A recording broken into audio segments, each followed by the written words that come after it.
Late at night, the high school alumni Snapchat group suddenly blew up. Someone had too much to drink and started a poll. If you could bring one high school couple back together, who would it be? In less than a minute, the votes were almost completely one-sided. Serena and Ethan messages flooded the chat. It was such a tragedy they broke up. If it weren't for that misunderstanding, they'd probably have a kid in elementary school by now. Even after all these years, I still think they are soulmates. Just then Serena, who had been silent for years, finally appeared. She replied with only one sentence. Missing someone for a moment means regretting it for a lifetime. The group chat instantly exploded with teasing emojis. But I slowly put my phone down, because the man they were calling her lifetime regret was currently sleeping right next to me. Ethan Vance, my husband and a man who had never loved me in our 7 years of marriage. The notifications on my screen kept flashing. Serena, are you staying for good this time? Serena replied quickly yes. That single sentence set the group chat on fire again. Why isn't Ethan in this chat? Does anyone know if he has a girlfriend right now? He's a billionaire CEO now. He's so busy every day and there's never been any gossip about him. He definitely doesn't have a girlfriend. Wait, why did they break up in the first place? Serena went to Europe to study and Ethan stayed. He didn't want a long-distance relationship. Oh my god. Now Serena came back. Does that mean they still have a chance? Serena didn't confirm or deny it. A few seconds later, she sent a smiling emoji. If it's meant to be, we'll meet again. The chat filled up with flower and applause emojis.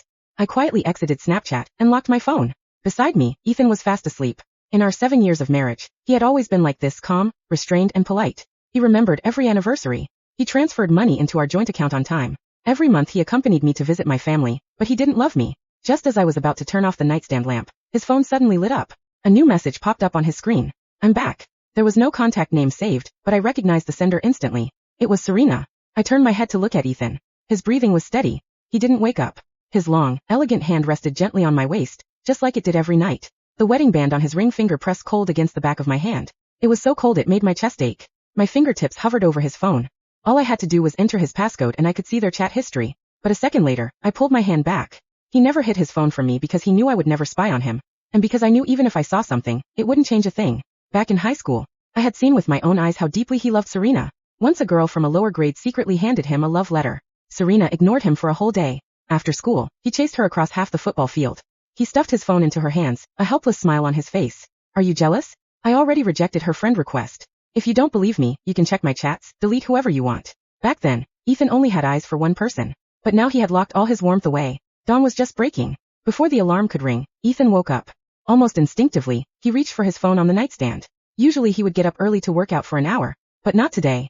He just leaned against the headboard, staring down at his phone. The screen went bright, then dark, then bright again. It wasn't until almost 8 o'clock that he finally put it down, got up and started changing, acted casual and asked, "Are you going to the alumni reunion next week?" He paused while buttoning his cuffs. Yeah, we never had much to talk about despite sharing the same bed. I had only found out about the reunion from the group chat last night. Ethan hesitated for a moment. Are you going? I shook my head. To others, high school was a beautiful memory of youth. To me, it was nothing but humiliation. I never wanted to recall. He didn't push it. He just gave a faint nod. Okay. He probably didn't want me there either.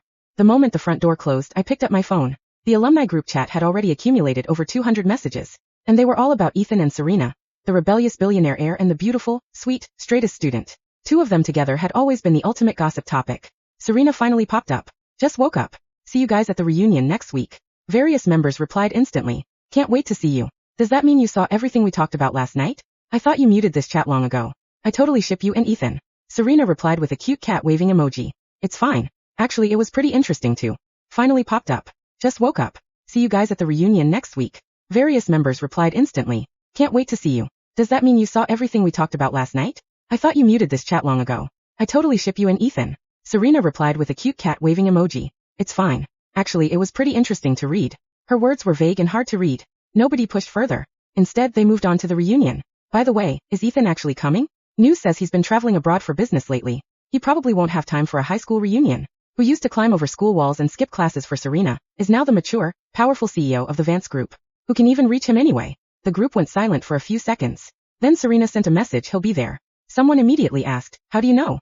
She waited a few seconds before replying. He promised me. Valerie. Ethan stood at the bedroom door fastening his cuffs. As he reminded me, don't you have plans at 9? I quickly checked the time, 8 a.m. I had barely slept last night, and I had actually forgotten to set my alarm. I didn't have time to look at my phone anymore. I jumped out of bed. Today I had planned to visit his grandmother at 9 to help her with some gardening. I had a strict sense of time and was never late, except for once in high school. It was a Monday. There was a massive pileup on the highway and traffic was deadlocked. I had jumped off the bus halfway and run all the way to the classroom, gasping for breath. The teacher for that class was extremely strict and hated tardiness. There was only 1 minute left. Ethan was walking ahead, staring at his phone, his pace leisurely. Just one step away from the classroom door, he suddenly stopped. He squatted down and began to tie his shoelaces slowly. It looked like he was waiting for something. Could have easily made it inside, but instead he got locked out of the classroom with me. It wasn't until I saw Serena panting as she ran up from behind us that I finally understood he was waiting for her. In the living room, Ethan was sitting at the dining table sipping his coffee. An impulse suddenly took over me and I wanted him to drive me. Are you busy? In our 7 years of marriage, this was the first time I had ever asked him for a favor like this. If you just said I'll drive you, I think I would have been happy for a very long time. But he just glanced down at his watch. I'll have my driver take you. I froze for a moment. Okay, thank you. Thank you was a phrase we used all the time in our daily lives. Thank you for the gift. Thank you for grabbing my coat.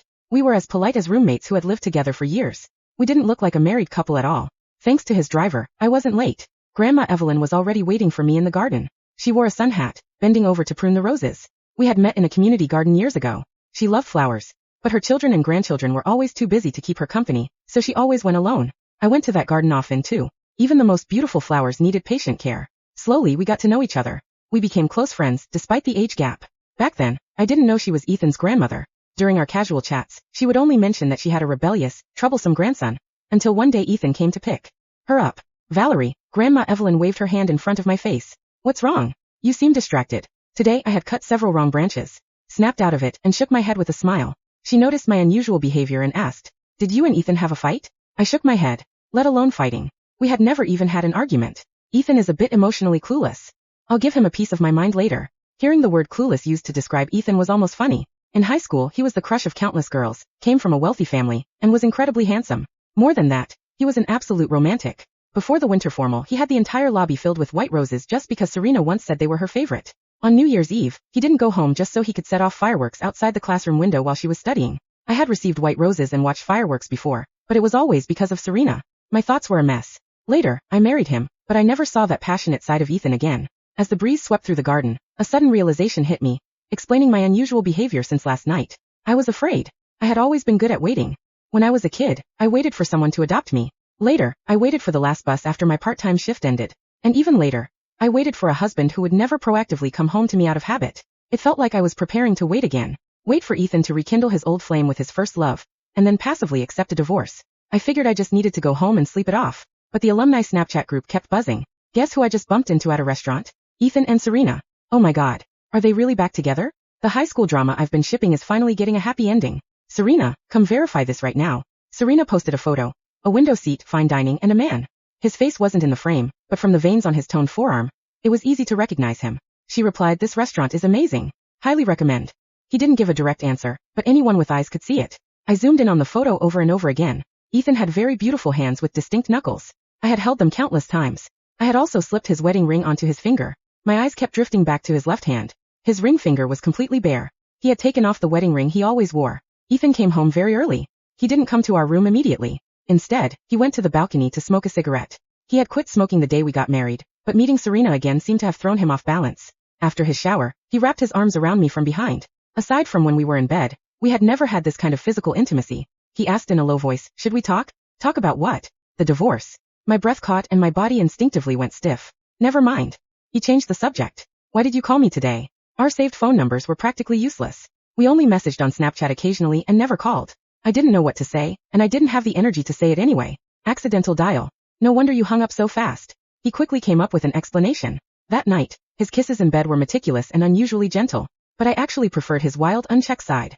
At those moments, I could catch a glimpse of the 17-year-old boy he used to be. They say loving someone makes you childish. I had seen him playfully mess up his lover's hair, laughing freely and wildly. I had also seen him stand up for her, fighting until he was bleeding. But in front of me, he never showed any emotion. He was always quiet and distant, precisely because I had seen how he loved someone. I knew clearly that Ethan did not love me. I didn't know what to do. I had no friends or family to confide in except Grandma Evelyn. That entire afternoon, I stared at the rose in front of me, the one I had carefully tended to, yet it had still withered. I had watered it, loosened the soil, and cut off the dead leaves. But when some flowers withered, no amount of saving could bring them back. I wondered if marriage followed the same rule.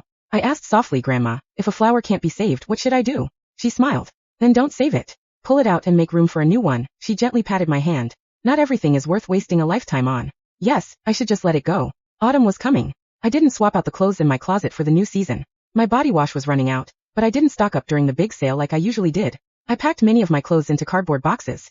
Ethan looked at the half-empty closet, confusion in his voice. Where are your clothes? I'm planning to donate them to the foster home, I lied. I just didn't want to be in a rush when I left, so I was preparing early. Even the speech to bring up the divorce had been rehearsed hundreds of times in my head. That night he was working in the study. I stood outside, taking 3 deep breaths before failing to turn the doorknob. Ethan was sitting at his desk, holding his phone to his ear with one hand while rubbing his temples with the other. He looked exhausted, and his voice sounded incredibly soft. Serena, I can handle the issues on my end anytime. It's been too long, and I don't want to wait anymore. I didn't have the courage to hear the rest. I quietly stepped back and gently closed the door. I felt so pathetic. Ethan was more impatient than me, yet he was much better at hiding it. Divorce was something I had to treat with absolute seriousness. I needed to be fully prepared psychologically and bring it up at the right time. That night, I still brought up the divorce. I chose the most abrupt moment, using the most casual tone. As Ethan was passionately kissing my ear, I turned my head away, my face expressionless. Ethan, let's get a divorce. The words seemed to freeze the entire room. Ethan stopped. His hand, which had been brushing a strand of hair behind my ear, slowly fell away. The warmth between us vanished in an instant. For the first time in 7 years, genuine surprise appeared on his face. What did you say? I said. My voice trembled, but I forced myself to repeat it. Let's get a divorce. Silence. The only sound was the rain tapping against the bedroom window. He stared at me for a very long time before finally asking quietly, did I do something wrong? I almost laughed. Wrong? Where was I even supposed to begin? Should I tell him about Serena's late-night message? The restaurant photo? The missing wedding ring? The phone call? Or the sentence that had finally broken me? I don't want to wait anymore. I looked him straight in the eyes. You don't have to explain anything. I know. His brows knitted together. Know what? I know you still love Serena. His expression emptied. You don't have to deny it. I saw the messages. I saw the photo. You even took off your wedding ring. Each sentence made his face grow paler. When I finished, he was completely silent. After what felt like forever, he finally spoke. Is that why you've been packing? So you noticed. I noticed. But you never asked. His Adam's apple bobbed. I thought. He stopped. You thought what? I thought you were just cleaning. I smiled bitterly. Of course. In 7 years he had never once imagined I might leave. Because I never had before. I was always waiting. Waiting for him to come home. Waiting for him to smile. Waiting for him to love me. I was the only person who believed our marriage still had a future. Until now. I climbed out of bed and walked to the closet. Then I pulled out a large envelope. Inside was a neatly organized stack of documents. Apartment lease. Bank account statements. Property division. A completed divorce agreement. Every page had already been signed by me. I handed it to him. I've already arranged everything. You can keep the house. I don't want the cars. I don't want the shares. I only want one thing. He looked down at the papers without touching them. What? My freedom. For the first time since we had met, Ethan actually looked lost. You prepared all this? I've had plenty of time. How long? I answered honestly. Since Serena came back. His breathing became uneven. So these past few days, I was preparing to leave. I packed my clothes. I looked for an apartment. I contacted a lawyer. I even rehearsed how to tell Grandma Evelyn. Every sentence hit him harder than the last. Finally he whispered, you've already decided. Yes. He suddenly laughed. It wasn't happy. It sounded exhausted. So that's why. Why what? You stopped buying your shampoo. You stopped filling the refrigerator. You donated your winter clothes. I wondered why everything in the house suddenly felt emptier. He looked around the bedroom. Half the closet was empty. The vanity had fewer bottles. Even my favorite blanket had disappeared. I hadn't been neglecting our home. I had been erasing myself from it. He finally reached for the divorce papers. But instead of signing them, he slowly closed the folder. I won't. I frowned. You don't have to make this difficult. I'm not. You are. He looked directly at me. I won't sign because this divorce is based on a misunderstanding. I felt anger rise for the first time in years. A misunderstanding? Everyone saw the restaurant. I saw Serena's photo. I heard your phone call. You literally said you didn't want to wait anymore. And the wedding ring. His eyes widened. The ring. He looked down at his hand as if only realizing it was bare. I left it at the jeweler. I blinked. What? The inside engraving was worn down. I asked them to redo it. He immediately pulled out his phone. After searching for a moment, he handed it to me. An order receipt. Repair. Wedding band engraving restoration. Estimated completion 3 days. The date matched exactly. My fingers tightened around the phone. Then the restaurant. I met Serena. He admitted it immediately. I had to. I owed her an explanation. What explanation? He closed his eyes. The explanation for why I disappeared. I froze. Disappeared? I don't understand. He gave a long tired sigh. I think. It's time you finally knew the truth. Then for the first time in 7 years, Ethan began telling me the story of what had really happened on the day he and Serena broke up. And it wasn't the story everyone in the alumni group believed. Ethan lowered his head. For a long time he didn't speak. When he finally did, his voice was hoarse. You know what everyone says. They say Serena left for Europe. They say I refused a long-distance relationship. They say I was too proud. He let out a quiet laugh. That's the version we wanted everyone to believe. My fingers tightened around the edge of the blanket. What actually happened?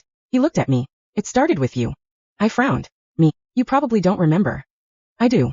He answered immediately. Because that day changed everything. It was the second semester of senior year. The school library. I had accidentally dropped a stack of books. They scattered everywhere. Before I could kneel to pick them up, someone crouched beside me. It was Ethan. He silently helped me collect every book before leaving without saying a word. I remembered thinking he was only being polite. I remember. He nodded. After I walked away, Serena came over. She asked me something. Do you like Valerie? I laughed. She's just a classmate. Then she smiled. Good. Because I'm leaving after graduation. I don't want to spend our last few months fighting over something that isn't real. I blinked. She'd said that. Yes. He rubbed his forehead. That night, her father received an offer to relocate overseas. She had already decided to go. I begged her to stay. My chest tightened. You begged. I did.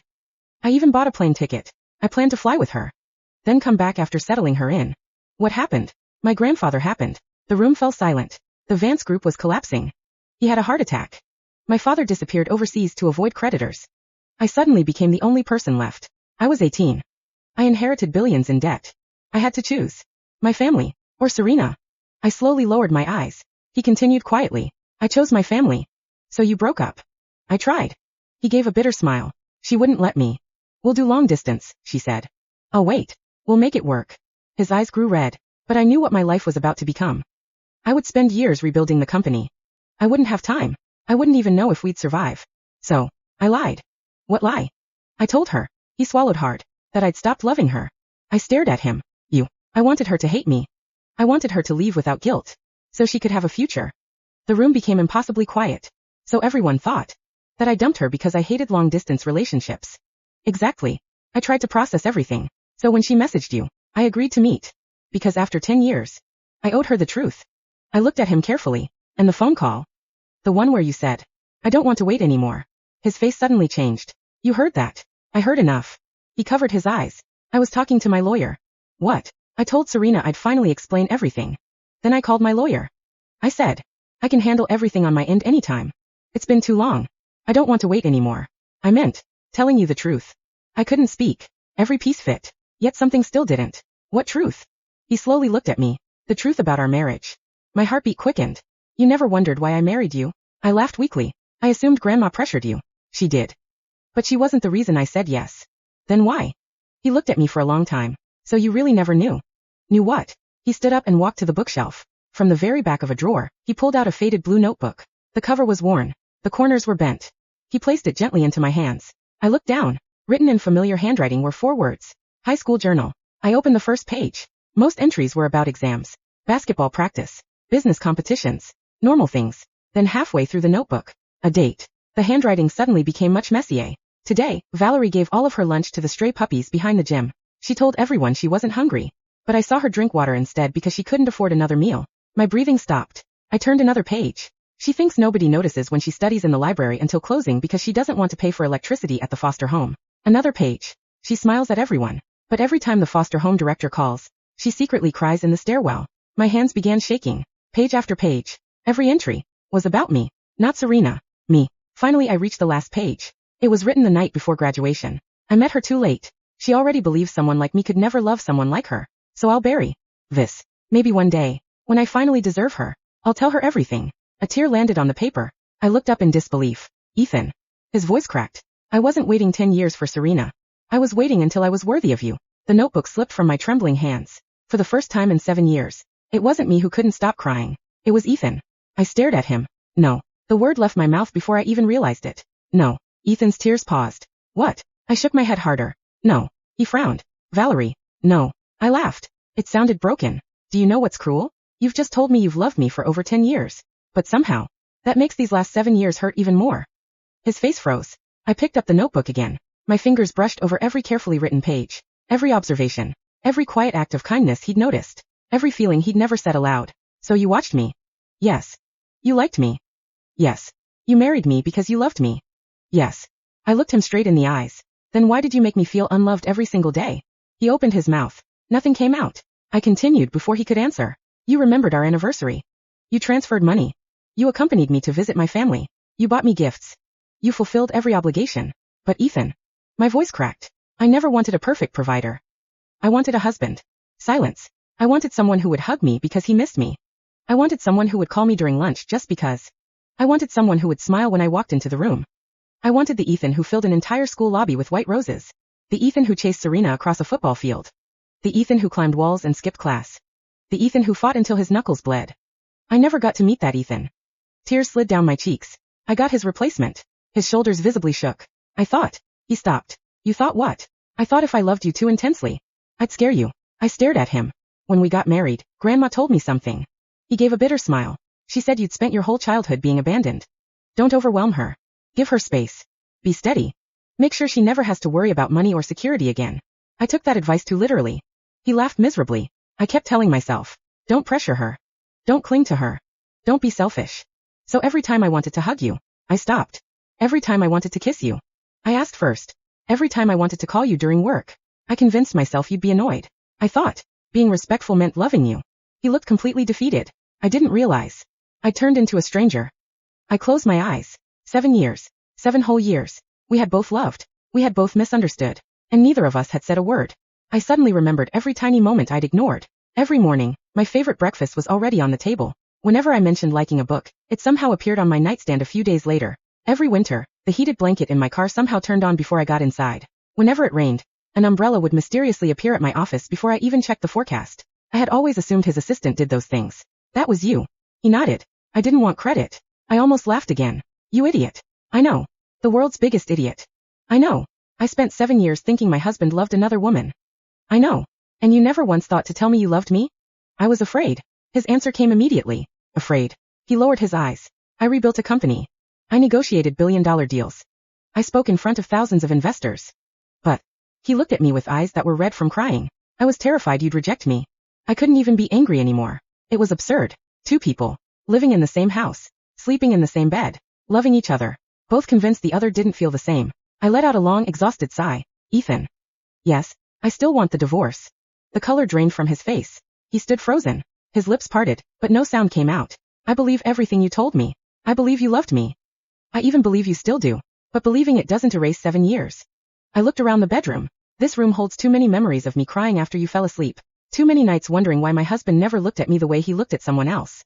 I can't pretend those years didn't happen. Instinct in him seemed to want to ask me to stay, to reach for my hand, to stop me. Instead, after a long silence, he whispered, okay. It was the hardest word he'd ever said, because this time, he wasn't letting me go because he didn't love me. He was letting me go because at last, he had learned that loving someone also meant respecting the choice they made. 3 months later, the first snowfall of the year covered the city in white. For the first time in 7 years, I decorated a home that belonged only to me. It wasn't a mansion. It wasn't luxurious. It was a cozy apartment filled with books, plants, and sunlight. The roses on my balcony bloomed better than any I'd ever grown before. Grandma Evelyn visited almost every weekend. She looked around my apartment with obvious satisfaction. So, she sipped her tea. Has that idiot grandson of mine learned anything? I couldn't help smiling. Oh, he's learning. Those 3 months had been the strangest of Ethan's life. He never begged. Never guilt-tripped me. Never showed up uninvited. Instead, every Friday evening, a bouquet of flowers appeared outside my apartment. Never white roses. He knew I no longer wanted to live in someone else's memories. Instead, each bouquet came with a tiny handwritten card. Week 1. I finally learned your coffee order without asking my assistant. Week 3. I cooked dinner today. I burned it. Grandma laughed at me for 20 minutes. Week 6. Today I left work before sunset. It turns out the company doesn't collapse if I go home. Week 9. My therapist says I confuse providing with loving. He's right. No dramatic declarations. No expensive gifts. Just honest progress. For the first time, he was learning how to love in a way that could actually be felt. The alumni reunion finally arrived. This time, I decided to go. The moment I walked into the hotel ballroom, conversation stopped. Valerie, you actually came? So did Ethan. And Serena. Everyone immediately looked between the 3 of us. The gossip they had been waiting months for was finally here. Serena was the first to walk over. She smiled warmly. I've wanted to apologize to you. I blinked. For what? For making things harder without realizing it. She laughed awkwardly. I honestly thought Ethan had already told you everything years ago. He never stopped talking about you when we met. He spent our entire lunch asking me whether he'd been a terrible husband. I couldn't help letting out a small laugh. Well, he was. She burst out laughing. So I told him exactly that. Then she leaned closer and whispered conspiratorially. I also told him if he messed this up again, I'd personally introduce you to someone much better. We both laughed. Across the room, Ethan happened to look over. Seeing the 2 of us laughing together, he looked completely confused. Serena waved him over. He approached cautiously. She folded her arms. I'm leaving. He frowned. Already? I'm engaged. She casually held up her left hand. A diamond ring sparkled under the lights. I met someone in Europe years ago. I came back because my parents retired here. She grinned. And because someone still owed me an explanation. She looked at both of us. Now I've got it. Then she smiled mischievously. And Ethan? You owe Valerie the rest of your life.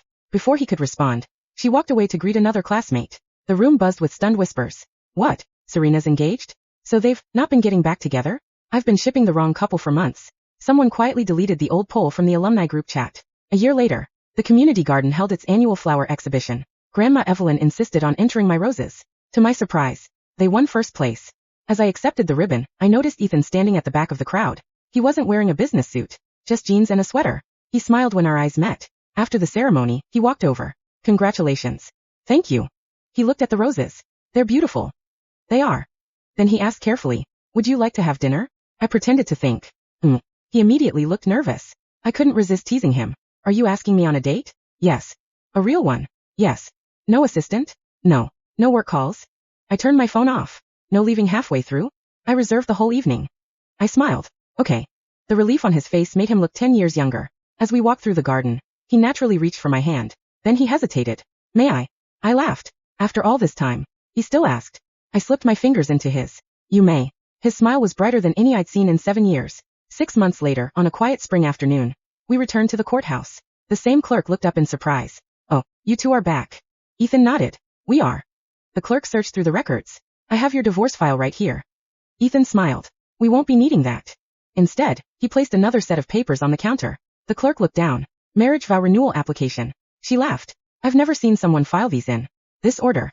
Neither had we. That evening, Ethan handed me a tiny velvet box. Inside wasn't jewelry. It was our old wedding rings. Mine had a new engraving. His matched. I turned mine over. The inside now read. No more guessing. Just ask. I looked at him. He rubbed the back of his neck awkwardly. I figured, we're both terrible at reading minds. I burst into laughter. Real laughter. The kind that made my eyes water.